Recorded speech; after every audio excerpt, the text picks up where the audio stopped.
나는 밀리터리 덕후다. 본격 밀리터리 팟캐스트 밀떡을 시작합니다. 청취자 함께 경례 밀떡. 바로 안녕하세요, 박찬준입니다. 안녕하세요, 놀러온 남자 정명섭 정작입니다. 예, 안녕하십니까, 홍편 인사드립니다. 월간 플래툰의 이준규 기자입니다. 네, 이렇게 밀떡이 시작됐습니다. 청취자 여러분 반갑습니다. 이번 밀떡은 어떤 이슈를 다뤄볼 거냐면요. 괌의 앤더슨 기지, 여러분들 밀떡 분들은 많이 아실 거예요. 앤더슨 공군 기지에 우리가 배치되어 있는 것 중에서 가장 큰 전략적인 자산이 바로 전략 폭격기죠. 미 공군의 전략 폭격기 부대, 그 지역 전역 타격 사령부에서 운영하고 있는 주로 B-52H와 B-2A 폭격기들이 주로 순환 배치를 되고 있습니다. 최근에는 B-52H 부대들이 주로 많이 순환 배치되고 있고요. 배치대수는 6대에서 8대, 뭐 그렇게 그때그때 다른데 통상 6대가 배치되어 있고요. 앤더슨 공군기지의 전략 폭격기들이 쫙 주기되어 있는 그런 건 이제 일부러 보여주는 거죠. 그렇죠. 네. 네. 바로 이것이 북한으로 하여금 또는 중국까지도 메시지를 던지고 있는 겁니다. 여기 태평양 지역에, 서태평양 지역에 우리의 힘이 여기 있다라는 걸 보여주는 거죠. 그 한국으로 나가서 훈련하면 북한이 굉장히 반발하죠. 네. 그죠? 참고로 전략 폭격기 부대 중에서 지구 전역 타격 사령부의 주요 자산은 아까 말씀드렸던 B2와 그리고 B-52H입니다.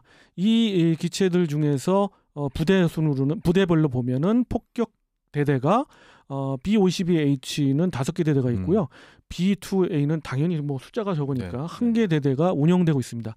이런 상황인데 이번에 기사화된 것이 바로 그 괌 앤더슨 기지에 있던 6대를 미 본토로 넘깁니다. 이 B-52H 부대가 있는 뭐 마이넛 기지로 넘겼을 수도 있고요. 또 다른 기지, 그러니까 2개 기지에서 5개 대대가 운영되고 있는데 그 기지로 복귀를 했습니다.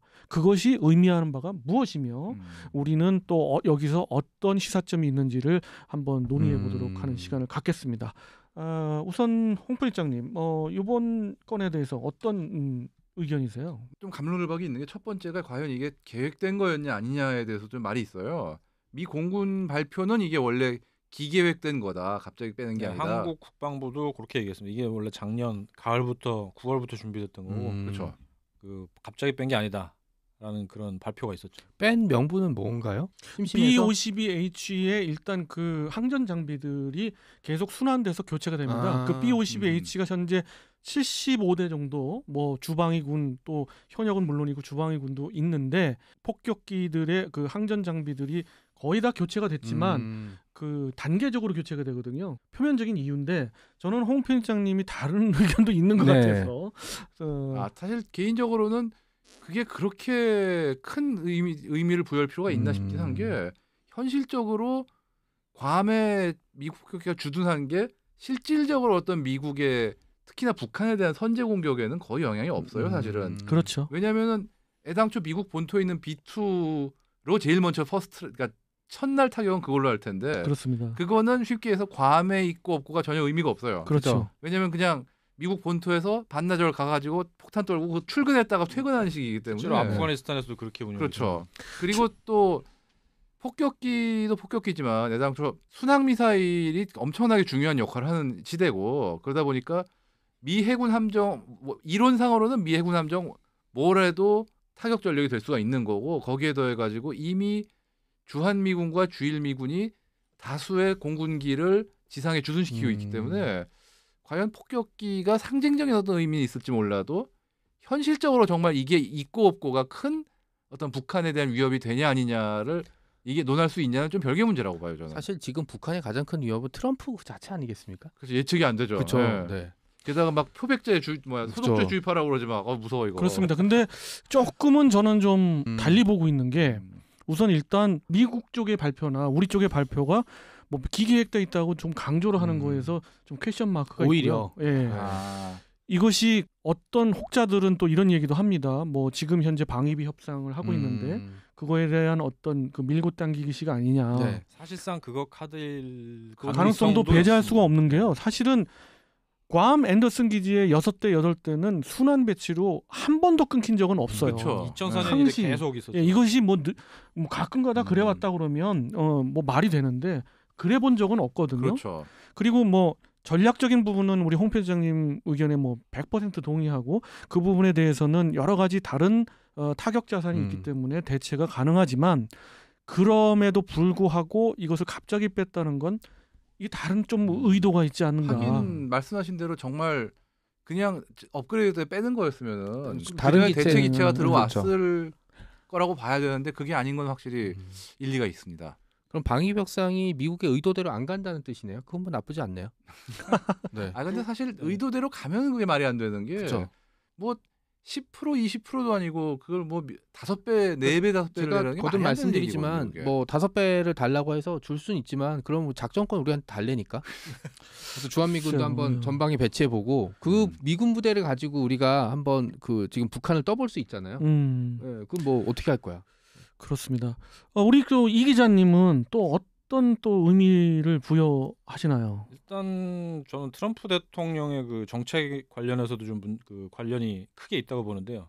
이게 뭐가 있냐면 트럼프 대통령이 보기에 다들 뭐 우파 대통령이고 그 보수파니까 굉장히 전쟁 좋아하고 막 미군 뭐 증강하는 거 아니냐 이렇게 보는데 사실상 내세웠던 게 이거예요. 임기하에 항상 주장한 게 있어요. 임기하에 미국이 전쟁 안 할 거고 돈 들여 방위비도 상당히 삭감할 거다.